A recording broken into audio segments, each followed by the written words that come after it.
ពាក្យចាស់ពោលថាកុំពន្យល់អ្នកណាម្នាក់ឲ្យយល់ពីយើងបើសិនជាគេថាឲ្យពី3ម៉ាត់អ្នកទ្រាំមិនបានដេកមិនលក់បុកមិនលហើយទៅហើយអ្នកគិតមើលថាអ្នកទុនខ្សោយប៉ុណ្ណាហេតុអ្វីត្រូវដាក់ទណ្ឌកម្មលើខ្លួនឯង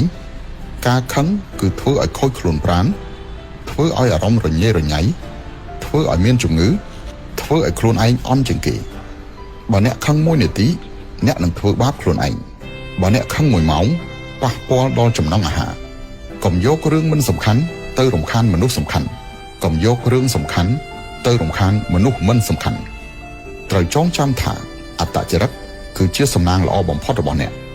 អាកប្បកិរិយាគឺជាហុងស៊ុយល្អបំផុតរបស់អ្នកមិនចាំបាច់និយាយពាក្យមិនចាំបាច់ជាមួយមនុស្សមិនចាំបាច់នាំឲ្យកើតអារម្មណ៍មិនចាំបាច់គំនិតមិននៅកម្រិតដូចគ្នាគ្រាន់តែគោរពទៅបានហើយទស្សនៈមិននៅកម្រិតដូចគ្នាគ្រាន់តែញញឹមទៅបានហើយដោយសុភាសិតខ្មែរពោលថាបណ្ឌិតស្ងៀមស្ងាត់ចាំស្ដាប់គ្រប់ម៉ាត់អ្នកពោលប្រស្រ័យប្រើស្មារតីគិតគំនិតកែខៃឲ្យបានជោគជ័យជាងពោលប្របាច់របស់ដែលគ្មានប្រយោជន៍ទោះជាថោកប៉ុណ្ណាក៏កុំទិញ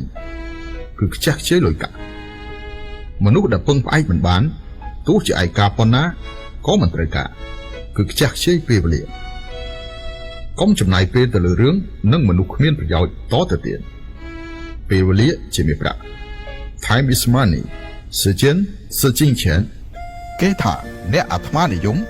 គឺដោយសារគេមិនអាចកេងចំណេញលើអ្នកបានគេថាអ្នកចូលចំណោមគេមិនចប់គឺដោយសារអ្នកពិបាកបោកគេថាអ្នកមិនចេះដឹងគឺដោយសារអ្នកមិនស្ដាប់សម្ដីគេថាអ្នករឹងរូសណាស់នោះក៏ដោយសារគេគ្មានមធ្យោបាយគ្រប់គ្រងអ្នកមាត់គេនិយាយយ៉ាងម៉េចជើងមិនអាចគ្រប់គ្រងគេបានទេប៉ុន្តែដាច់ខាតកុំដោយសារតែគេនិយាយអ្វីនោះធ្វើឲ្យអ្នកដុតបំផ្លាញផ្លូវចិត្តខ្លួនឯងអសោះនៅពេលដែលអ្នកគិតមិនយល់ត្រូវផ្លាស់ប្ដូរការគិតនៅពេលដែលអ្នកគិតយល់អ្វីគ្រប់យ៉ាងហើយ